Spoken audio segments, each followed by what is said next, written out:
Você considera que ao dirigir, adota um comportamento seguro?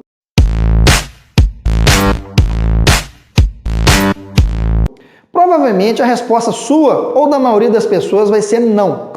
É importante entender que nós cometemos vários desvios no trânsito. E mesmo assim, eu pergunto, por que nós não nos sentimos inseguros quando acontece esse tipo de comportamento? Uma coisa que acontece é que nós tomamos várias decisões durante o dia. Nós tomamos cerca de 35 mil decisões. E na maioria das vezes a gente nem percebe que está tomando esse tipo de decisão. O que é importante fazer, por exemplo, quando está no trânsito? É importante a gente tomar decisões seguras. Mas o que faz a gente tomar as decisões inseguras? Na maioria das vezes a gente está no que nós chamamos de piloto automático. Nós não percebemos as decisões que nós tomamos no nosso dia a dia, na maioria das vezes.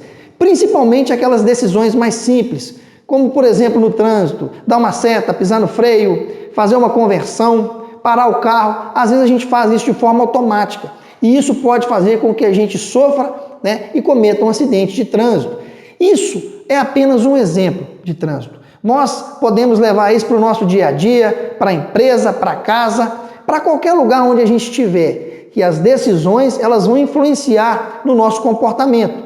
E é importante nós entendermos que quando nós falamos de decisões, cada pessoa ela vai tomar uma decisão diferente, baseada no que ela tem de experiências passadas, naquilo que aconteceu no passado. Às vezes a pessoa comete um comportamento de risco porque ela já repetiu aquilo várias vezes e nunca aconteceu nada.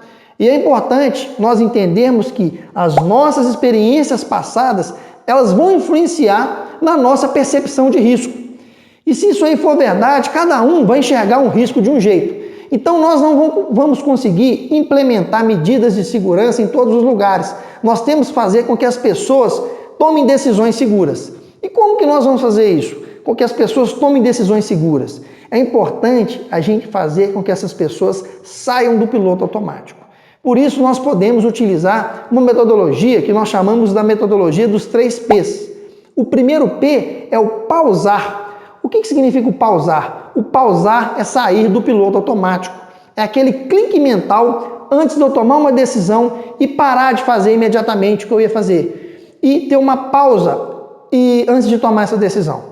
O segundo P é o processar. Quando nós vamos processar, nós vamos fazer o quê? Uma avaliação de risco. A partir do momento que eu pausei, eu processo as informações e vejo qual decisão que eu vou tomar, qual decisão mais acertada. E o terceiro P é o prosseguir, é quando eu vou seguir na opção de menor risco. Isso é importante porque geralmente nós trabalhamos aí com 3 fatores de risco. O primeiro eu já falei, que as nossas experiências passadas influenciam na nossa percepção de risco. Além das nossas experiências passadas, os nossos sentimentos e também as nossas emoções influenciam na nossa percepção de risco. Às vezes nós tomamos decisões baseadas nesses sentimentos e nessas emoções, que vai fazer com que a gente sofra um acidente, com que a gente tome uma decisão errada.